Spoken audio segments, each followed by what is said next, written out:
Obi-Doo, it's everyone's favorite boomer and vintage lens enthusiast. But today we're not going to be talking about a vintage lens. This is rather ultra modern. This is the Sony, who they said made it? Vario Tessar E. 4 to 16 f4, 16 to 70 millimeters. And it has a Sony steady shot, and this actually works. This is an expensive lens, even used. They're a couple $100. But since I have the Sony A5100 series, I figured I'd get one, even though the original reason I bought the Sony A series camera is to put dumb adapters on it and to use vintage lenses.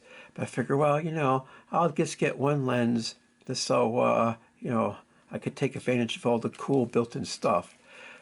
Now, this is in a series of comparison of short zooms from somewhat wide to somewhat tele, mostly vintage, but I'm also going to compare them to some more modern lenses.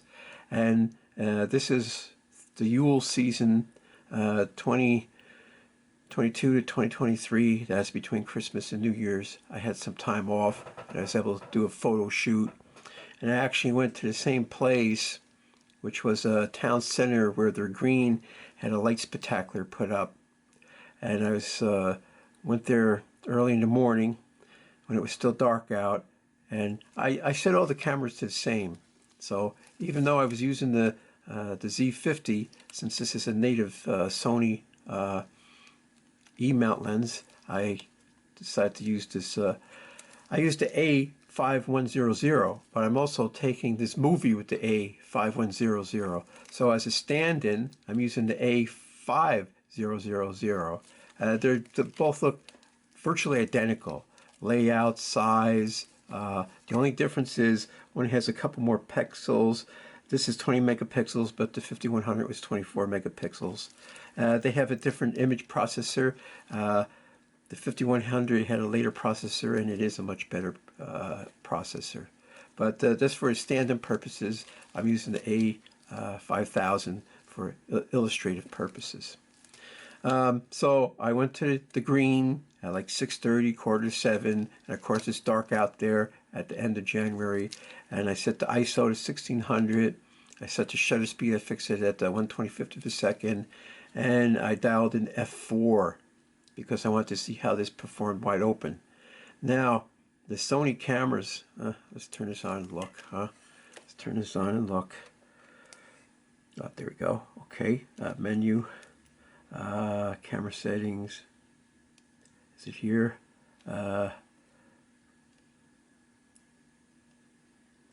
Lens compensation. Shading comp auto, chromatic aberration comp auto, distortion comp auto. Notice it doesn't say anything about chroma, but I guess maybe they have something. So the 5100 has a very similar menu for this, and I had that on because I read reviews where this is a pretty crappy lens. So what they did in these cameras, they have a lookup table, which is a bunch of information that tells the camera how to correct for the defects of this lens. Whatever distortion it's got, whatever chromatic aberration, whatever vignetting or vignetting it has, it compensates for it. So this lens should be virtually perfect, right? Well, it was better than the vintage lenses, but it wasn't perfect. Which was interesting. The vintage lenses I took out was 10 degrees Fahrenheit, and then it was 15 degrees Fahrenheit, and this thing maybe was 25 degrees Fahrenheit. Now the vintage lenses are all metal barrels with the glass inside, where this is all plastique. High quality plastique, but still plastique. Except it has a metal lens mount. The lens mount is metal. So this is what I'm thinking. The vintage lenses, since they were in my car, and I had to drive 40 minutes with all these lenses, and I had the heater on the car, and I got out of the car, sling this around my neck, walk 5 minutes, start taking pictures. When it's super cold out, the metal contracts at a different rate than the lenses do. And so as they were contracting, maybe they're putting stress on the lenses and causing these artifacts. Now this is all plastic. So the plastic has a different coefficient of expansion and contraction. So maybe it didn't contract as harshly as the metal did, and it didn't put stress on the lenses. Although for a modern lens and costing 2 or 3 times as much as a vintage lens, well, I was surprised that it still had some residual aberrations in it, which you will see following. And then I went to the park, and so I did a town and country thing, where let's go to the town, take some pictures, and all that implies, and then go to the country and try it out. So the town was at night, wide open, and then the country was, brighter conditions, lower ISO, faster shutter speed, and stop down. So then you can compare it, and you'll see the same locales and same similar photos, and you could go back and look at the other pictures, these other series of videos about the lens reviews, and directly compare them if you so wish to. But these cameras used to be dirt cheap. The 5000, you used to get these in excellent condition or like new for like $125, and now they practically doubled in price. And the 5100, well, the 5100, I bought that brand new because it was a discontinued model for $380, and now I'm seeing them used like for $325. So what does that mean? I don't know what that means. People who dumped them and went on to the 6000 series. And then people like me snapped them up, and now there's probably not as many in the market anymore, and now they're just commanding more money because they're hard to come by. That's all I think. So this claim to fame, look how small it is, the size of a point and shoot, except you could change lenses on it. You could shoot any lens on it. All you have to do is in the menu. Let's go to the menu again. Custom, let's see. Nope. Custom key settings, that's cool. Zoom, release, self-portrait, peaking.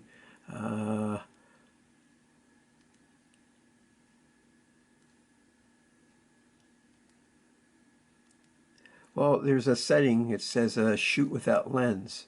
Well, where is it? I had to set that because if you don't set it, it won't shoot without. If you take the lens off, it won't shoot. Where did they hide that?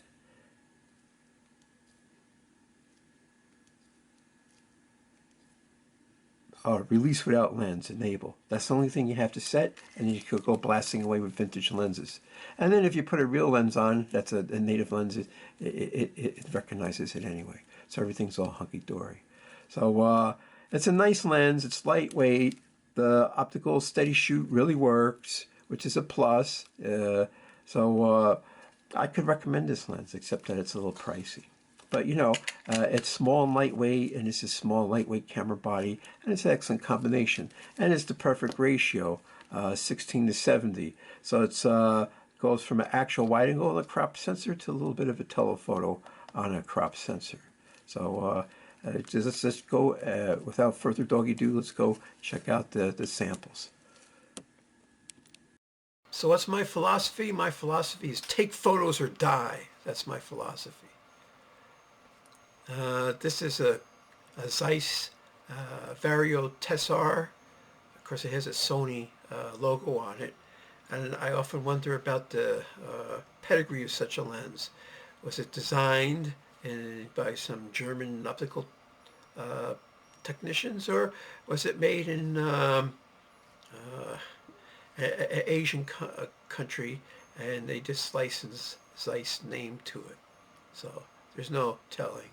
But actually, it's a pretty good performer, considering that I think that the camera is correcting a lot of the faults with the lens. So if you look here in this B picture, yeah, there's some still some coma and flare there, absolutely, on the edge of field. I don't know if this is a full frame lens or a crop sensor lens, but it sort of makes me wonder when in a crop sensor they can't control the aberrations. Now, in some pictures it's not so bad, in other pictures it looks bad. Say, for instance, in the upper right-hand corner of this B picture, yeah, that looks pretty bad, you know. And I noticed that it is not the same in all four corners and not consistent in all four corners. I also noticed that this suffers from all these zoom lenses where they're pretty soft at the wide angle lens. Doesn't matter if you're stopped down or wide open. They all seem soft on the short end. So I guess it's the short end of the zoom ratio. Of course, you can see how the Sony A5100 handled high noise image reduction. I shot all these at 1600, these dark pictures, and they have a little bit of mottling. And the camera has 3 settings, I think, for high ISO noise reduction, which is off, weak, and maybe it has 4, off, weak, normal, and strong. So I usually put it on weak because what happens is that you lose fine detail if you go to strong. Look, this lens definitely has ghosting and flare for a modern lens. I guess the camera can't correct for that. Some of the older lenses seem to control flare and ghosting better than these the modern ones, which is interesting. Pentax puts the Pentax name or a Shia on it, or Takamar. Nikon just has Nikon, and Canon just has Canon, and it's their designs. Although, say a guy works for Canon for a few years, he goes to Pentax, and he designs the same lens for them. There's a vintage 100mm f4 macro that this one guy made, and they're all really nice. Now here's an interesting picture.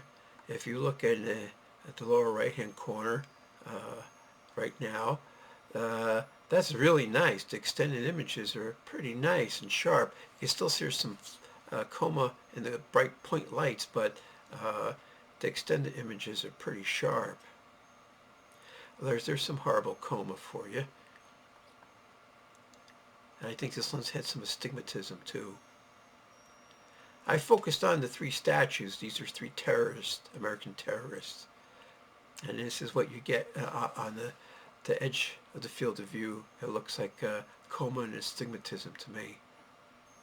But it's not as bad as, say, those vintage lenses.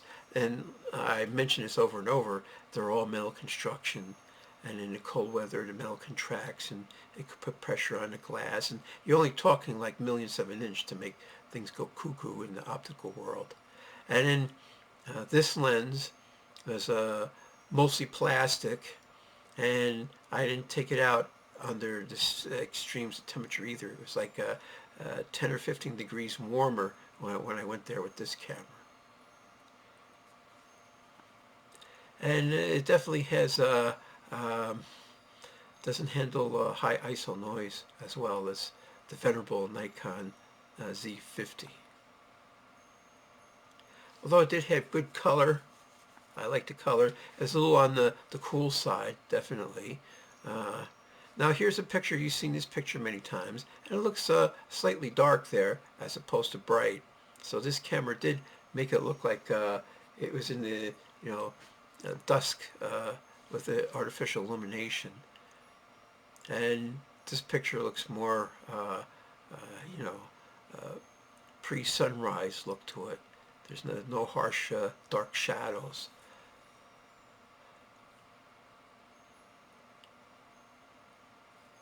This is a church, I guess directory or something, where the priests live. And it's right in the main intersection. So it's sort of interesting building. See, look at this sign. This sign is pretty sharp. I mean, it's a little bit blurry, but it's on the edge of field. And the Dublin pub lines still stay straight on this thing. But supposedly the camera corrects for any distortion, pin barrel or cushion. That's what I've read. And here's a picture you could compare this to. I took a similar picture with other lenses and cameras, and you can see how they compare directly.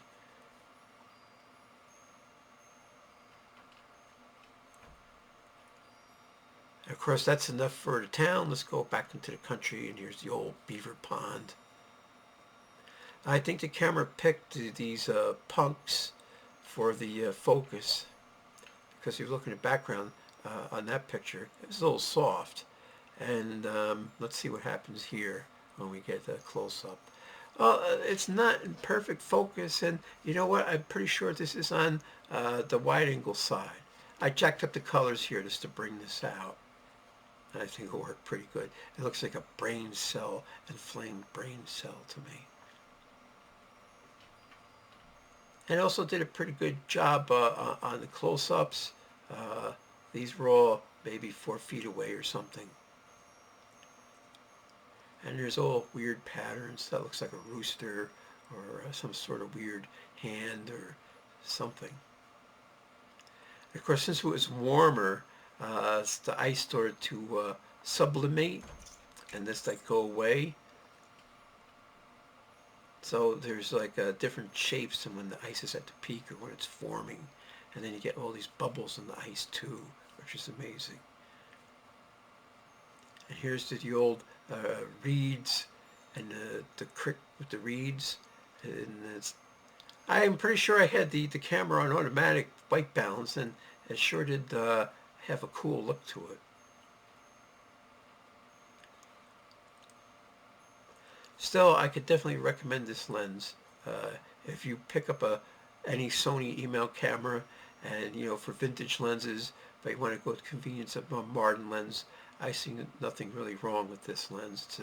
It's lightweight, it's small, it matches the Sony 5000 series really well, which is it's so small it's like a point and shoot with interchangeable lenses. So if you could get one at a reasonable price, go for it. Of course, following these stills, I have some 3 short video samples. See how the camera handled video, and I think the Sony steady shot worked really well because I'm a boomer and I got a little bit of the jitters, so it really evened that out a lot. Ice, I love ice, in any form, in any stage of it.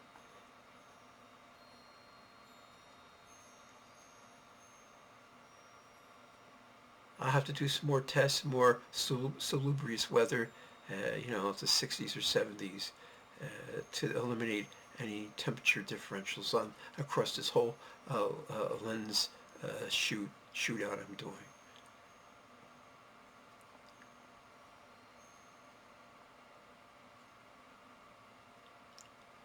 This is all done with autofocus, and if it's a little soft, then that's the camera.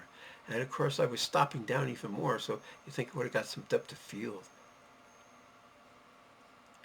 This is wide angle, and it looks sharp here, but now it looks just a little bit soft. And some pictures it looks worse. So I don't know even if it's the autofocus is autofocusing correctly in the wide angle. And I see that a lot in other lenses, other manufacturers too, on other cameras. The wide angle and always seems soft and has trouble autofocusing. But then even think about it, you stop down a 16mm lens to f16, and you only got a 1mm aperture, and that's almost, you're in pinhole territory. Oh, I love ice. Just the range of grays and the weird patterns and shapes and everything.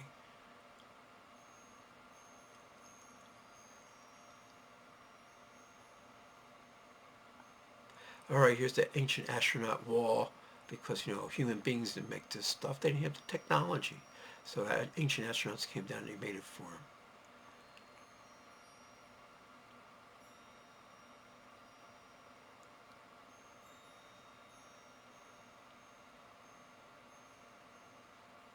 The bottom dollar is just a nice lens.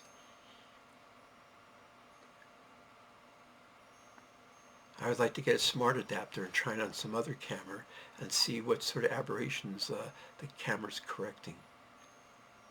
This looks a little soft. This is the edge of field. Especially check out this lower left-hand corner. So is that an autofocus problem, or is it just off from the 16mm end?